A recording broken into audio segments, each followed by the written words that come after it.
لله رب العالمين الذي يبدع الأخلاق بالأخلاق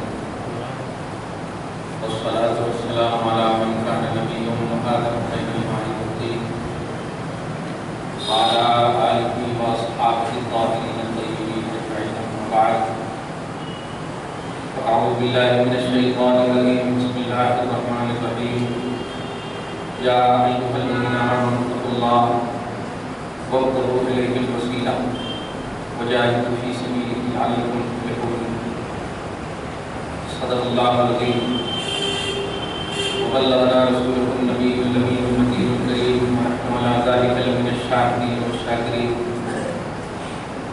والعاملين والمؤمنين إن شاء الله تعالى إلى يوم الدين سبحانك لا علم لنا إلا ما علمتنا إنك أنت العليم الحكيم صدق الله العظيم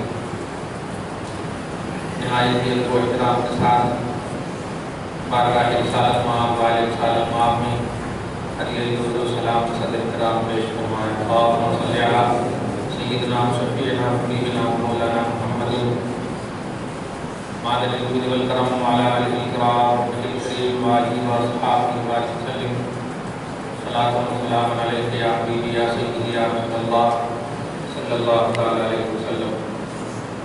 خطبہ مسنونہ کے بعد اس عظیم الشان آیت پاک کی تلاوت کا شرف حاصل کیا۔ اللہ رب العزت آیت پاک کی تلاوت کو قبول فرمائے۔ تلاوت کردہ آیت مبارکہ رسول فضائل میں ہم تمام لوگوں کے گناہوں کو معاف فرمائے، ہم سب کے اعمال و عقائد و ایمان کی حفاظت و اصلاح فرمائے، ہم سب کو حق بولنے، حق کی تلقین کرنے اور اس پر عمل کرنے کی توفیق نصیب فرمائے۔ آمین آمین آمین بجاہ سید المرسلین علیہ التحیۃ و التسلیم۔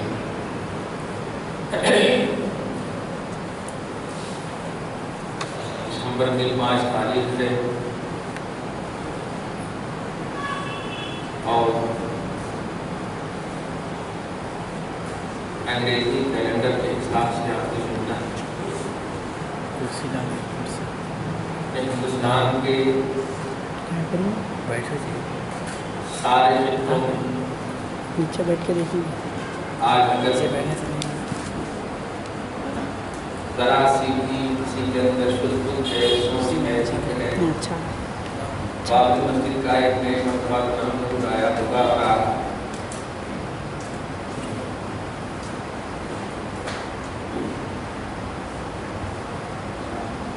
سفر المظفر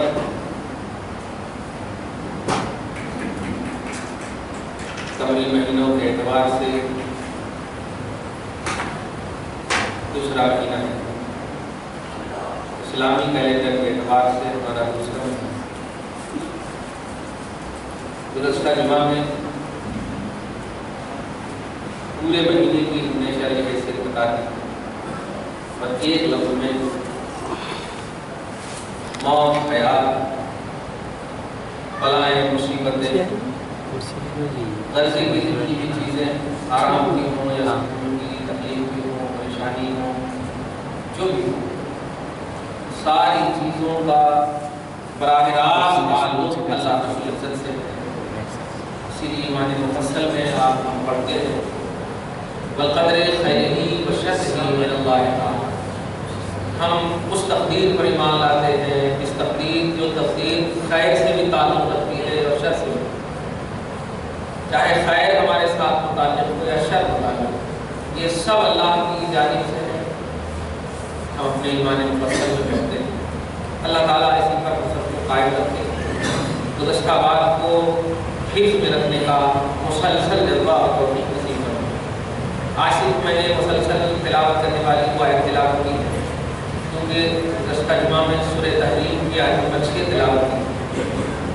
ہمارے کچھ احباب نے آیت نمبر 6 سے پہلے جو 5 آیتیں ہیں ان آیتوں کے حوالے سے بھی کچھ اصرار کیا کہ اب 5 آیتوں کو بھی چھوڑ دیا۔ ٹھیک ہے،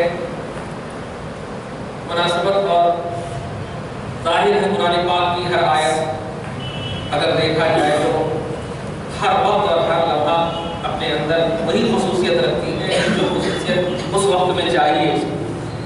ہاں، اگر آپ غور کریں، توجہ کریں تو یہ ذہن ضرور ملے گا کہ جو آیت کی تلاوت آپ کریں گے محسوس یہ ہوگا کہ لگتا ہے یہی آیت یہاں پر اترنی چاہیے اور یہی آیت لگتا ہے ابھی اتری ہے۔ اسی لیے قرآن پاک کا سب سے بڑا معجزہ یہی ہے کہ وہ وقت اور تقاضے کے مطابق بات کرتا ہے، سب سے بڑا معجزہ ہے۔ ایسا نہیں ہے کہ 1400 سال پہلے بات کر کے چلا گیا اور آپ کو اس کی کوئی ضرورت محسوس نہیں کی۔ ہر دن تلاوت کیجیے اور معنی مفہوم کے اعتبار سے کیجیے تو ہر دن ایک بات نئی سمجھ میں آئے گی، ہر دن ایک نیا مفہوم، نیا مقام نئی سی آپ کو قرآن پاک کے اعجازی فکر سے یہ معلوم ہے۔ چنانچہ سورہ مائدہ میں بار بار اس لیے تلاوت کر رہا ہوں اور ذکر بھی میں نے کی ہے، امت میں آج جو زبردست سازش چل رہی ہے وہ ہے اہل اللہ، محبان خدا اور اللہ کے محبوبوں اور اللہ کی بارگاہ کے مخلصوں سے دور کرنے کی سازش۔ یہ آج سے نہیں ہے بلکہ اگر غور کریں تاریخی حیثیت سے تو عہد آدم سے، امت محمدیہ کے اعتبار سے ہم بول دیں کہ عہد رسالت سے۔ اس بات کو ہمیشہ یاد رکھیے کہ دنیا فنا ہو جائے گی، کوئی چیز باقی رکھنے والی نہیں۔ اگر باقی کوئی چیز رہے گی تو ذکر مصطفیٰ رہے صلی اللہ علیہ وسلم، کیونکہ یہی وہ ذکر پاک ہے۔ خدا کی قسم اللہ رب العزت نے ثنا اور حمد کے باب میں اپنی شان کے مطابق آقا علیہ السلام کے ذکر پاک کو سورہ احزاب آیت 46 میں پیش کر کے امت کو ایک ذہن دے دیا ہے، ان اللہ و ملائکتہ یصلون علی النبی۔ ملائکہ تو ختم ہو سکتے ہیں مگر اللہ ختم نہیں ہوگا نا۔ تو پھر بارگاہ رسالت خدا پاک صلی اللہ علیہ وسلم کے آخری نبی، ہمارے نبی، کائنات کے نبی جناب محمد رسول اللہ صلی اللہ علیہ وسلم کا ذکر پاک باقی ہے۔ یہ تصور اتنا عظیم و شان تصور ہے کہ آپ اس کو محسوس کر سکتے ہیں۔ آج بھی دوسری قسم جو میں نے چوری چوکی کے حوالے سے کوئی غلام قاری یا کوئی مولانا ہے، کوئی مولوی صاحب ہے، الوسیلۃ الی اللہ کے حوالے سے جو بات کہی ہے تفصیل میں تو آپ لوگ نہیں پڑھے ہوں گے یا پڑھے بھی ہوں گے، علماء کی نگاہ سے آپ کو دیکھیں گے تو آخری راؤنڈ میں جو انہوں نے کہا ہے، دو لفظ استعمال کیا، بڑا دل دکھا ہے اس لفظ سے۔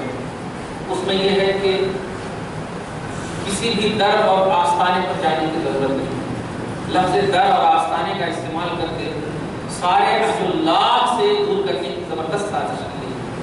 اس میں دعا کرتے ہیں کہ اگر انہیں فہم و ادراک ہے تو وہ سمجھ جائیں کہ ذات کے بغیر بات کا وجود نہیں ہو سکتا، یہ سمجھ جائیں۔ کسی بھی ذات کا حوالہ دیں، وہ کسی بھی بات کا حوالہ دیں، کوئی بھی قول کا حوالہ دیں، کوئی بھی عمل کا حوالہ دیں، قول بغیر قائل کے وجود میں نہیں آ سکتا، عمل بغیر عامی کے وجود میں نہیں آ سکتا، حج بغیر حاجی کے وجود میں نہیں آ سکتا، زکات بغیر زکات کے ہندا کے وجود میں نہیں آ سکتا۔ مطلب سارے اعمال محتاج ہیں اپنے اپنے عامل کے۔ تو اس میں جو بڑی خامہ فرسائی کی گئی ہے، بڑے قلم بڑھائے گئے ہیں، اس میں دو لفظ ہیں صرف میں امت کو اس سے باخبر کرنے کے لیے مسلسل تلاوت کرنے والی آیت بھی تلاوت کر کے آپ نے روک دیا اپنے آپ کو، تاکہ آپ محسوس کریں کہ میں یہ آیت بار بار تلاوت کیوں کروں۔ یہ مقررانہ شان میں نہیں کر رہا ہوں، واعظانہ اور ناصحانہ شان میں کر رہا ہوں۔ دھیان دیجیے گا، اے ایمان والو، ڈرنا تمہیں اللہ سے ہے اور اللہ تک پہنچنے کے لیے وسیلہ تلاش کرو۔ ذات خدا تک پہنچنے کے لیے آپ بتائیے عمل خلق نہیں، ذات تک پہنچنے کے لیے عمل کی ضرورت پڑے گی، یہ عقل بھی سے تسلیم نہیں کرے۔ اب آپ چھوٹی سی مثال لیں، اگر ہم آپ تک پہنچنا چاہیں تو کیا ہم اپنی نماز کو بھیج دیں گے آپ کے پاس، اپنے حج کو بھیج دیں گے آپ کے پاس؟ نہیں، ہمیں جانا پڑے گا۔ ذات تک پہنچنے کے لیے دھیان دیجیے، بات کا جواب بات سے، ذات کا جواب ذات سے۔ غور کریں کہ اگر کلاس سائنس کی دماغ سے، اسلامی نقطۂ نظر سے تو آپ کو محسوس ہوگا۔ اے ایمان والو، ڈرو اللہ سے اور اللہ تک پہنچنے کے لیے وسیلہ تلاش کرو اور اللہ کی راہ میں جہد پیغام کرو، کوشش کرتے رہو، امید رکھو کہ اللہ فلاح کا تاج تمہارے سر پر رکھے گا۔ اس میں الوسیلۃ الی اللہ یہ امپورٹنٹ بات ہے۔ اور وہ دو بات جو منصف میں آج کا جو اخبار ہے اس میں کہا گیا ہے کہ کسی در اور آستانے پر جانے کی ضرورت نہیں۔ بڑا افسوس کے ساتھ کہنا پڑتا، بتائیے کسی شرابی کا آستانہ ہوتا ہے، سینے پر ہاتھ رکھ کے کوئی امت بتائے، کوئی بھی امت ہی بتائے، آستانے آستانے کا لفظ ہی ولایت کے تصور کو جنم دیتا ہے۔ آستانہ، در، بارگاہ، یہ سب جب لفظ بولتے ہیں تو آٹومیٹک کسی شراب کی بھٹی کی طرف دھیان نہیں جاتا، کسی اللہ کے ولی کی طرف دھیان جاتا۔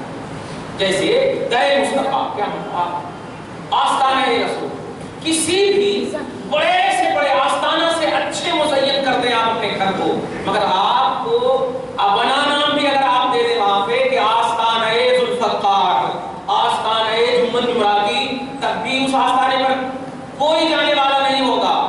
آستانے کا ایک دلی تصور ہوتا ہے جن کی طرف خدا پاک کشش عطا کر دیتا ہے، کھچاؤ عطا کر دیتا ہے۔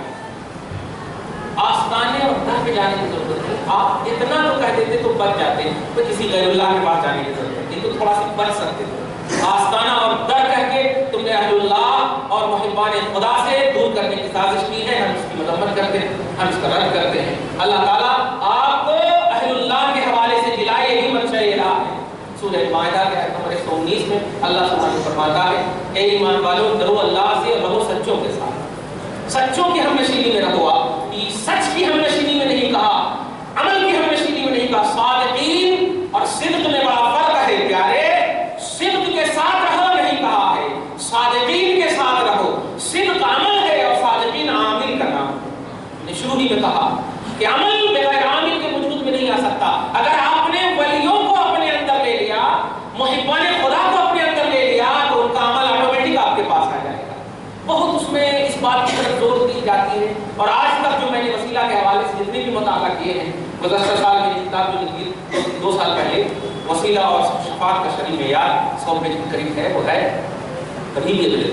اس میں جو مطالعہ کیا میں نے 4 کتابوں کا سرفہرست مطالعہ کیا تھا، جس میں خالص درگاہ کے اڈے، آستانے، بدعت کے اڈے، یہ سب جملے اس طرح سے جارحانہ تند ہو جائے آپ زبان۔ ابھی آپ کو میں آیت قرآنیہ کے سورہ تحریم کی پوری آیتوں سے بتاؤں گا کہ لہجہ اللہ کے محبوبوں کی بارگاہ میں اگر ذرا بھی پھسلتا نا، تو رسول اگر معاف بھی کر دیں تو اللہ معاف نہیں کرتا۔ دھیان دیجیے، رسول اگر معاف بھی کر دیں، رسول رحمۃ اللہ علیہ اگر وہ معاف بھی کر دیں، توجہ آپ کی طرف نہ دیں، مگر اگر لہجے میں گستاخی ہے، لہجے میں اگر نقص ہے، لہجے میں اگر احانت ہے، لہجہ سمجھ رہے ہیں، بولنے میں محبوبان الہی کی بارگاہ میں ان کی ذات کے لیے یا ان سے ریلیٹڈ تمام تر چیزوں کے لیے اگر آپ نے خطاب کے جملے میں کوئی ایسی بات کہہ دی جو ان کی شائع شان نہیں ہے، ان کی شائع شان نہیں ہے، جیسے کوئی پاکستان کا مولوی ہے، اس کو ویڈیو کو بھی دیکھا، میں نام نہیں لوں گا، بس شطرت کروں گا، اس میں حضرت امام حسین کو پگلا کہتے ہیں، معاذ اللہ رب العالمین، استغفر اللہ، صدبار استغفر اللہ، صدبار استغفر اللہ، امام حسین کو پگلا کہتے ہیں۔ اب کتنا بڑا پگلا ہوگا وہ آپ سمجھ سکتے ہیں۔ امام حسین ہے جن کی نام کے اندر حسن ہے، آپ وہ پاگل کیسے ہو سکتے ہیں؟ مگر یہ لہجہ ہے، یہ اسی وقت جانتے ہیں دنیا کا کوئی مفتی یا دارالفتہ فتویٰ دے یا نہ دے، اللہ تعالیٰ آٹومیٹک فتویٰ سینڈ کر دیتا، فتویٰ سینڈ کر دیتا، اور یہ دکھے یا نہ دکھے میدان محشر میں ضرور دکھیں گے اور ان کے صفوں میں رہیں گے۔ اس لیے لہجہ استعمال کرنے میں آپ ہم سب ہمیشہ اس بات کا لحاظ کرنا کہ ادب والا لہجہ ہو، شان والا لہجہ ہو، خاص طور سے محبوبان الہی کی بارگاہ میں۔ ارے تم ہم کیا دنیاوی طور پر آپ لیں، ہمارے باپ اور ہماری ماں دونوں کے اندر کیا رشتہ ہے؟ میں اپنے ماں باپ کے حوالے سے اس لیے بول رہا ہوں، ہو سکتا تکلیف ہو جائے، کیا رشتہ ہے؟ میاں بیوی کا کوئی رشتہ ہے، مگر ایک بیٹا اپنے باپ کو اپنی بیوی کا شوہر کہہ کے نہیں پکارتا ہے، یا ایک بیٹا اپنی ماں کو اپنے باپ کی بیوی کہہ کے نہیں پکارتا۔ بات حقیقت ہے مگر پکارتا نہیں، کیوں؟ یہ لہجہ شان کے خلاف ہے، یہ لہجہ ادب کے خلاف ہے۔ کیا سمجھے آپ؟ ایک عام جنرل حقیقت کو آپ اپنی زبان سے لہجے میں ادب کا اتنا لحاظ کیے، محبوبان الہ کی بارگاہ میں کتنا لحاظ کرنا ہوگا، اہل اللہ کی بارگاہ میں کتنا لحاظ کرنا ہوگا، جن کے نام کی برکت یہ ہے، خدا کی قسم حقیقت آپ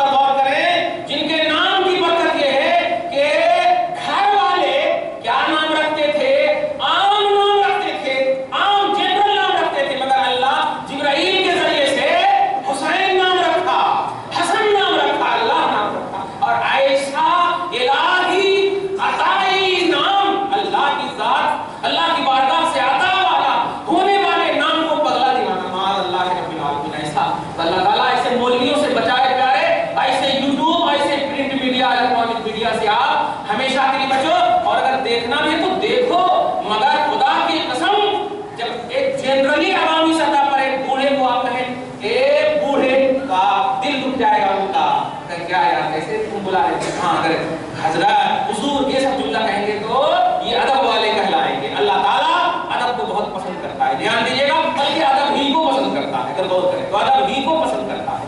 اب یہ جب سمجھ گئے تو اب آپ اگر کوئی متاثر ہوئے ہیں منصف وغیرہ سے تو میرا انصاف یہی ہے کہ آپ ان سے متاثر مت ہوئیے گا۔ الوسیلۃ الی اللہ کی دوسری قسط آپ نے لکھا، آستانے اور میں جانے نہیں کہا گیا ہے، کہیں جانے کی ضرورت نہیں، استغفر اللہ معاذ اللہ۔ ہم پوچھتے ہیں کہ اگر کہیں جانے کی ضرورت نہیں ہے تو آپ کی اس تحریر کو ماننے کی ضرورت ہے یا نہیں، کیونکہ آپ کی تحریر بھی تو غیر اللہ ہے، آپ کی تحریر بھی تو غیر اللہ ہے، آپ بھی تو غیر اللہ ہے، تو پھر آپ کی تحریر کو اگر مان لیں گے تو ہم کو آپ کی طرف پہنچ جائے گا۔ آپ بولے آستانے پہ نہیں جانا، غوث پاک کی بارگاہ میں، خواجہ نواز کی بارگاہ میں، یوسف کی بارگاہ میں، شرف الدین کی بارگاہ میں، یہ سب کی بارگاہ میں نہیں جانا، اور آپ کی تحریر کی بارگاہ میں چلے جانا، یہ تحریر دیکھ کر کے مان لینا کہ نہیں جانا۔ استغفر اللہ، اتنا ایزی سمجھا ہے یار ہم لوگوں کا ایمان؟ نہیں، اللہ تعالیٰ ادب والے کے ایمان کو محفوظ رکھتا ہے، اس لیے آپ ہم سب ادب والے ہمیشہ رہنا، بس یہی آپ کا زیور ہے، اور یہ زیور الحمدللہ قیامت تک کام آنے والا ہے۔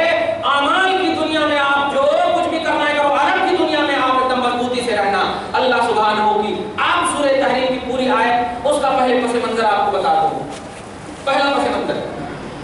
اب پہلے تو یہ بتا دوں آپ کو، میں بار بار کیوں تلاوت کر رہا تھا، یہ یہی وجہ سے یہ کبھی بھی جو بے ادب ہو جاتے ہیں ان کے دلوں پر مہر لگ جاتی ہے۔ ہمارے درس قرآن میں بھی آپ نے سنا ہے، اور اللہ تعالیٰ آپ کے دلوں کو محفوظ رکھے، امانت مصطفیٰ بنا کر کے رکھے، رسول کی امانت بنا کے۔ اے ایمان والو اللہ سے ڈرو، اور اللہ تک پہنچنا ہو تو وسیلہ تلاش کرو۔ ایمان اور تقویٰ کے بعد وسیلہ کا مسئلہ، ایمان اور تقویٰ کے بعد، ایمان میں بھی کامل ہو گیا، تقویٰ میں بھی کامل ہو گئے، تب بھی اللہ تعالیٰ کی بارگاہ کا قرب نہیں ملے گا۔ پہنچنا ہوگا کوئی ایسی چیز لے کر کے جو خدا کا قرب مل جائے، اور وہ ہے قرب مصطفیٰ، بارگاہ رسول میں پہنچ جائیے، اور رسول کے وسیلے سے تمام محبوبان الہی کی بارگاہ میں پہنچ جائیے، تو اللہ تعالیٰ اپنا قرب عطا کر دیتا ہے۔ یہ آیت قرآنیہ کا مفہوم مگر عجیب ہے، الٹے پلٹے انداز میں اللہ سبحانہ فرماتا، استغفر اللہ معاذ اللہ، اس سے بچنا ہے آپ کو۔ اب سورہ تحریم جو میں نے تلاوت نہیں کی ہے مگر پورے کا پس منظر آپ کو بتا دو، 12 نمبر 28 کی لاسٹ سورہ ہے، اور گزشتہ جمعہ میں نے آیت نمبر 6 تلاوت کی تھی، یا ایھا الذین آمنوا قوا انفسکم واہلیکم نارا۔ بابری مسجد کیسے آپ کو حاصل ہوتی ہے میں بتا دیتا ہوں آسانی سے، اس کو سیاسی رنگ مت دیجیے، سیاسی رنگ دینے سے کبھی کوئی اللہ کی چیز حاصل نہیں ہوتی۔ اللہ کی چیز حاصل کرنے کے لیے اللہ والوں کا وسیلہ لینا پڑتا ہے، تب اللہ کی چیز حاصل ہو جاتی ہے۔ اہل اللہ کو آپ تھامے رہیں گے تو اللہ کی چیز حاصل ہو جاتی ہے۔ اب اس کو اسی پس منظر میں یہ آیت قرآنی آپ سنیے جو میں نے اس جمعہ میں تلاوت کی تھی، ایمان والو اپنے آپ کو بچاؤ اور اپنے اہل و عیال کو بھی بچاؤ جہنم کی آگ سے، سیاست سے نہیں، لیڈروں سے نہیں، عوام سے نہیں، خلق سے نہیں، جہنم کی آگ سے بچانے کا یہ آیت کریمہ ہے۔ اس آیت کریمہ سیاق بولتے ہیں آیت سے اوپر والی آیتوں کو، اور سباق بولتے ہیں آیت کے بعد والی آیتوں کو۔ تو جہاں کہیں اردو کا یہ ورڈ آئے تو آپ سمجھ جانا، سیاق و سباق بولتے نہیں، سیاق و سباق بولے تو اوپر نیچے آگے پیچھے ذرا دیکھنا۔ تو اس آیت کریمہ کے اوپر جب ہم دیکھتے ہیں تو اب آپ جو میں نے شروع میں کہا، اللہ کے رسول کی بارگاہ میں اگر کچھ ایسی بات ہو جائے کہ رسول اعظم کی توجہ آپ کی طرف نہ ہو، دھیان دیجیے گا، تب بھی اگر شان مصطفیٰ کے خلاف ہے تو دھیان دیجیے گا، اگر آپ پکے سچے بھی عاشق و غلام ہیں اور ذرا بھی توہین ہو جائے وقتی طور پر بھی تو اللہ کبھی معاف نہیں کرتا۔ یاد رکھیے گا، یہ ان لوگوں کو وارن کیا جا رہا ہے جو ابھی نبی کے ہیں، پکے ہیں، سچے ہیں، ان کو وارن کیا جا رہا ہے۔ اب تفسیر سنیے، حضرت حفصہ اور حضرت عائشہ کتنی جلیل القدر ہیں، امہات المومنین، تمام قیامت تک کے مومنوں کی مائیں، یہ رجسٹر اللہ تعالیٰ نے قرآن پاک میں کر دیا سورہ احزاب آیت نمبر 7 میں، وَأَزْوَاجُهُ أُمَّهَاتُهُمْ، حضور کی ساری بیویاں تمام مومنوں کی مائیں ہیں، سبحان اللہ، مائیں ہیں، اور ماں کے قدم میں جنت ہے، کیا کہنا وہ بڑی دوسری تفصیل ہے۔ حضرت حفصہ بنت عمر کی بیٹی، حضرت عائشہ بنت ابو بکر صدیق کی بیٹی، یہ دونوں کتنی حضور علیہ السلام کو پیاری محبوبہ ہیں آپ سمجھ سکتے ہیں، بلکہ ساری بیویاں ہیں مگر حضرت عائشہ خاص طور لفظ حبیب کائنات متفق ہے. حبیب کائنات، کائنات کے حبیب کے حبیب کی حبیبہ یہ ہیں. اور حضرت حفصہ ہے. کتنی چہیتی، کتنی منتخبہ. آپ محسوس کیجئے گا، بلکہ ایک لفظ میں سمجھ جائیے کہ حضور کی بیوی ہے. کتنا پیار، کتنی محبت، کتنی کیا کیا نہیں. او مگر جان دیجیے یہ حضرت عائشہ اور حضرت حفصہ ہیں. ایک مرتبہ حضور علیہ الصلوۃ والسلام حضرت ماریہ قبطیہ جو آپ کی باندی ہے، جن سے حضرت ابراہیم پیدا ہوئے، ماریہ قبطیہ کے پاس چلے گئے. دو تفسیر ہے، پہلے ایک تفسیر بتا. اور اس دن جو ہے حضرت حفصہ کے یہاں باری تھی. حضرت حفصہ کے ابو حضرت عمر بیمار تھے، تو آپ حضرت عمر یعنی ابو کی عیادت کے لیے چلی گئی. تو آپ حضرت ماریہ کو خدمت سے مشرف فرمایا. آپ حضرت ماریہ کے یہاں چلے. یہ حضرت حفصہ کو گراں گزرا. دھیان دیجیے گا، دل پر مطلب تکلیف ہوئی کہ میرے دل کی باری ان کو کہیں تو دے دیجیے. ایسا میرے یہاں کی باری تھی، ان کے پاس کہیں تھی، ایسا سوچ لیا. ایک تفسیر یہ ہے. اور دوسری تفسیر یہ حضرت زینب کے پاس حضور علیہ السلام جاتے تھے، بیوی حضور کی، تو اب شہد پیتے تھے اور شہد پینے کی وجہ سے تھوڑا زیادہ دیر تک ان کے پاس رہ جاتے تھے. تو زیادہ دیر رہنے کی وجہ سے حضرت حفصہ اور حضرت عائشہ کو تھوڑی تکلیف ہوئی. ذرا ادب وہی شروع میں کہا میں نے، دوسری جگہ جائیں گے نا تو حسد میں مر گئی. نہیں بابا ایسا بولے تو ہو گیا کام.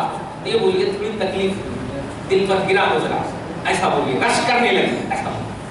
دونوں نے کہا دیکھو حضرت حفصہ اور حضرت عائشہ دونوں سوچنے کہنے لگی دیکھو آج حضور آئیں گے نا ہم لوگ کہیں گے حضور آپ کے منہ سے مغافیر کی بو آ رہی ہے. مغافیر کا مطلب ایسی بو آ رہی ہے.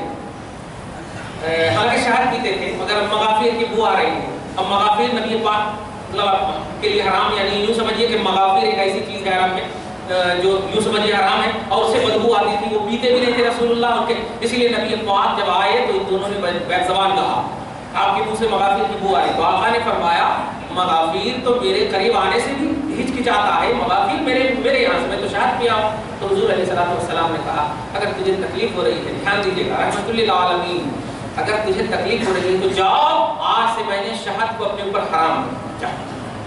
بیویوں کی دلجوئی کے دھیان دیجیے، دلجوئی کے. مگر اللہ تعالیٰ نبی کو تکلیف ہوئی تھی نا ایک ہی سکر کے لیے صحیح، کیونکہ وہ بھی تو بیوی تھی نا، حضرت زینب ہی کے یہاں تھا. تکلیف ہوئی تھی مگر مفعفو عنہم وصفہ کیا کہنا. اے حبیب معاف کیجئے، معافی تو آپ کی شان ہے. کیا کہنا؟ رحم دیجئے، رحمت تو آپ کی شان ہے. خذ العفو وامر بالعرف، عفو کو پکڑیے رہیے. اور پھر اپنی بیوی کیا کہنا. تو حضور علیہ السلام کو تھوڑی سی تکلیف ہوئی تھی. اللہ تعالیٰ آپ دیکھیے کن پر غصہ رہا ہے. ان لوگوں پر نہیں جو رجسٹر گستاخ رسول ہیں، جو صبح و شام اپنے قلم کو اور اپنی زبانوں کو گستاخی میں رنگے رہتے ہیں. ابھی نئے کائنات حضرت عائشہ صدیقہ ہے، عمر فاروق کی بیٹی ام المؤمنین حضرت حفصہ ہیں. ان دونوں سے نبی پاک کے دل پر تکلیف ہوئی. پروردگار عالم نے جبرائیل کو بھیج کر کے جو آیت نازل کی ہے آپ سنیے. سورہ تحریم کی فرسٹ آیت کریمہ، یا ایھا النبی لم تحرم ما احل اللہ لک. اے حبیب، سبحان اللہ، اے حبیب آپ کو کیوں اپنے اوپر حرام کر رہے ہیں جو اللہ نے آپ کے لیے حلال کیا ہے. تبتغی مرضات ازواجک، آپ اپنی دوسری بیویوں کی، اپنی دوسری بیویوں یعنی حفصہ اور عائشہ کی دلجوئی کرنا چاہتے ہیں. اللہ اللہ، تبتغی مرضات ازواجک، آپ اپنی بیویوں کی دلجوئی رضاجوئی چاہتے ہیں. اللہ غفور الرحیم، اب یہ اللہ بخشنے والا رحم کرنے والا ہے. آگے دیکھتے جائیے آپ. پیاری تنبیہ دوسری آیت، قد فرض اللہ لکم تحلۃ ایمانکم واللہ مولاکم نعم المولا و نعم النصیر. چلتے چلتے جائیں، دو آیت گزر گئی. تیسری آیت دیکھیے آپ. تیسری آیت میں، چوتھی آیت میں وہ تنبیہ ہے، اللہ کی قسم وہ تنبیہ ہے. حضرت زینب اور خاص طور سے حضرت حفصہ یا حضرت عائشہ کے کان میں رسول اللہ نے ایک بات کہی کہ تکلیف ہوئی نا، آج سے میں نہیں جاؤں گا. ہوتا ہے کانوں پر خوشی کے لیے تو نبی اعظم صلی اللہ علیہ وسلم پر ایک آیت ہے وَإِذْ أَسَرَّ النَّبِيُّ إِلَىٰ بَعْضِ أَزْوَاجِهِ حَدِيثًا، یاد کرو اس وقت کو جب نبی نے اپنی بعض بیوی حضرت حفصہ سے کان میں بات کیا. فلما نبت، دو بات کیا تھا. ایک بات یہ کی تھی کہ میں آج سے نہیں، اب سنو تم کو تکلیف ہوئی نا تو اب میں خوشخبری دے رہا ہوں کہ ابو بکر اور عمر میرے بعد میرے خلیفہ ہوں گے، سبحان اللہ، میرے بعد ہوں گے، جانشین ہوں گے. یہ دو بات کہی تھی. فلما نبت بہی، پھر جب اس نے عائشہ کو بتا دیا، حضرت حفصہ نے عائشہ کو بتا دیا. اگر سرگوشی کی تھی تو چھپانا چاہیے، بات دیکھتے جائیں آپ خود بخود نتیجہ نکال لیں گے. فلما نبت بہی، پھر جب اس بات کو ظاہر کر دیا، وَأَظْهَرَهُ اللَّهُ عَلَيْهِ، اور اللہ تعالیٰ نے ادھر نبی کو بھی بتا دیا کہ آپ نے کان میں کہا ہے تو عائشہ کو بتا چکی ہے. کمال ہے، آپ ان کو کان میں کہے ہیں چھپانے کے واسطے، اب وہ عائشہ کو بتا چکی ہے. تو حضرت حفصہ کو بلاتے ہیں، بلانے پر کہتے ہیں اس کو بتا دیتے ہیں. حضرت حفصہ کہتی ہیں، قرآن دیکھیں کیا کہہ رہا، بولتے ہیں کہ قرآن اللہ اللہ ذکر کریں تو سب نبی اللہ اور بیویوں کا ذکر ہو رہا ہے. سبحان قالت من انبأك هذا، یا رسول اللہ آپ کو کس نے بتا دیا؟ اللہ کے رسول فرماتے نبأنی العلیم الخبیر، علیم الخبیر نے مجھے بتایا. آپ دیکھیے ہونا تو یہ چاہیے کہ بالکل ختم ہو جائے، مگر نہیں. اس کے بعد بھی کوئی پیور وغیرہ نہیں بدلا تو اللہ تعالیٰ نے پھر جبرائیل کو بھیجا. آیت نمبر 4 اللہ سبحانہ فرماتا ان تتوبا، تاب یتوبو توبہ کرنا، رجوع کرنا. تتوبو ایک، تتوبا دو، اور حضرت حفصہ اور عائشہ مراد ہے. اب اللہ تعالیٰ فرماتا ہے جبرائیل نبی کو جا کر کہہ دو زبان مصطفیٰ سے ان دونوں کو سامنے رکھ کر بولے ادھر آؤ، کہا ان تتوبا الی اللہ، سنو تم دونوں توبہ کرو، اللہ تبارک و تعالیٰ یہی چاہتا ہے، تم دونوں پر توبہ واجب ہے، اس لیے کہ میرے حبیب کے دل کو دکھایا. اللہ اللہ ان تتوبا الی اللہ، اگر تم دونوں توبہ کرو گی، رجوع کرو گی اللہ کی طرف، تو چھپی ہوئی عبارت یہ ہے کہ فالواجب، تمہارے پر واجب ہے، تم کر لو. فقط صغت قلوبکما، تمہارا دل سیدھی راہ سے، کیا کہنا دیکھیے گا، سیدھی راہ سے ہٹ چکا ہے. اللہ اللہ بتائیے کیا ہے؟ توحید کا انکار کیا تھا انہوں نے، رسالت کا انکار کیا تھا انہوں نے؟ نہیں، دل مصطفیٰ کو دکھایا تھا، دل مصطفیٰ کو دکھایا تھا. اللہ سبحانہ فرماتا ہے سیدھی راہ سے تم دونوں کا دل ہٹ چکا ہے، سیدھی راہ سے ہٹ چکا ہے. ایک سیکنڈ کے لیے نبی کے دل کو دکھایا، سیدھی راہ سے ہٹ چکا ہے. توحید اور رسالت کا انکار نہیں کیا ہے، نبی کے دل کو دکھایا ہے، سیدھی راہ سے ہٹ چکا ہے، تم دونوں کا دل ہٹ چکا ہے. حضرت حفصہ اور عائشہ کو اللہ تعالیٰ فرماتا. اب اس کے بعد پھر واضح کرتا ہے وَإِن تَظَاهَرَا عَلَيْهِ، اور سنو اگر سیکنڈ راؤنڈ میں میرے حبیب پر پریشر ڈالا، تظاہرہ میں نے زور ڈالا، تظاہرہ اگر تم دونوں نے پریشر ڈالا علیہ میرے حبیب پر، کیا کہیں اگر نبی اعظم پر پریشر ڈالا تو آپ سن لو، اعلان کر دیتا ہوں اب تم لوگوں کی میرے حبیب کو ضرورت نہیں. فَإِنَّ اللَّهَ هُوَ مَوْلَاهُ وَجِبْرِيلُ وَصَالِحُ الْمُؤْمِنِينَ وَالْمَلَائِكَةُ بَعْدَ ذَلِكَ ظَهِيرٌ. کیا کہنا، تو میں اپنے حبیب کے کا ساتھی کے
پھر درود شریف پڑھی اللہم صلی علی محمد وعلی آل محمد. صحیح بخاری کی حدیث پاک حضرت ابو واقد اللیثی جلیل القدر صحابی رسول ہیں روایت کرتے ہیں فبینما جالس فی المجلس، اسی درمیان کے رسول اعظم مجلس میں بیٹھے ہوئے والناس معه، اور لوگ ان کے صحابہ ان کی محفل میں بیٹھے ہیں. واض نصیحت کی زبردست محفل سجی ہوئی ہے. کیا کہنا مصطفیٰ صلی اللہ علیہ وسلم کے صحابہ بھی بیٹھے ہوئے ہیں.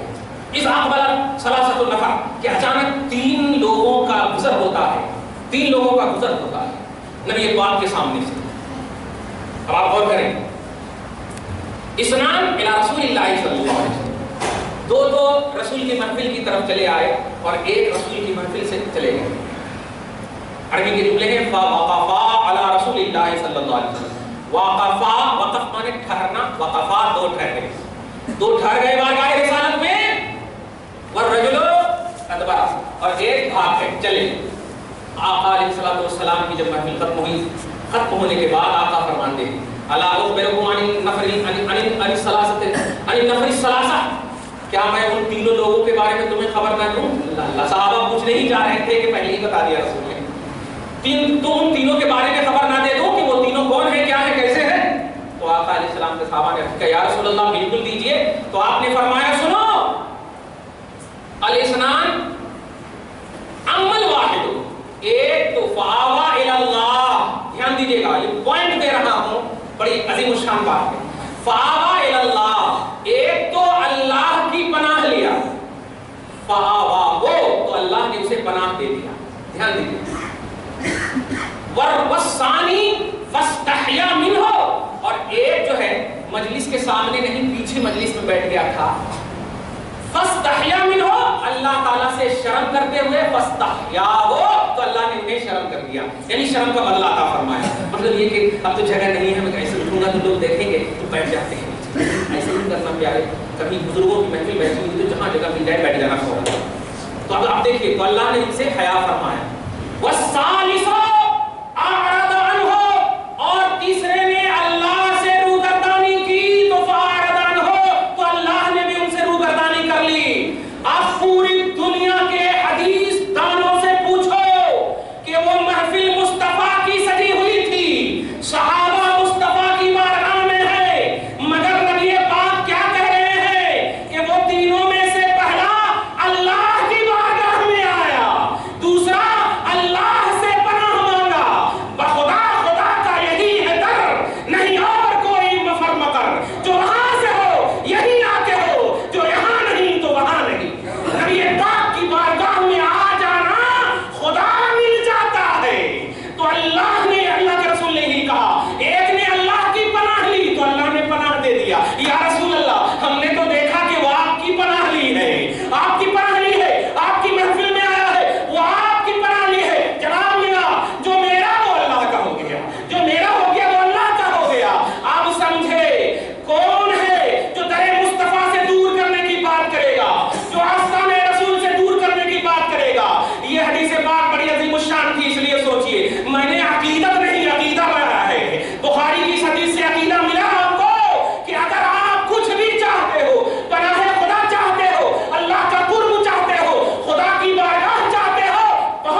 اب تو سمجھ میں آ گیا ہوگا. سورہ تحریم تو میں نے جنرل تفسیر بتائی تھی. اب تفسیر سنیے اور معاشرے کی اصلاح کیجیے.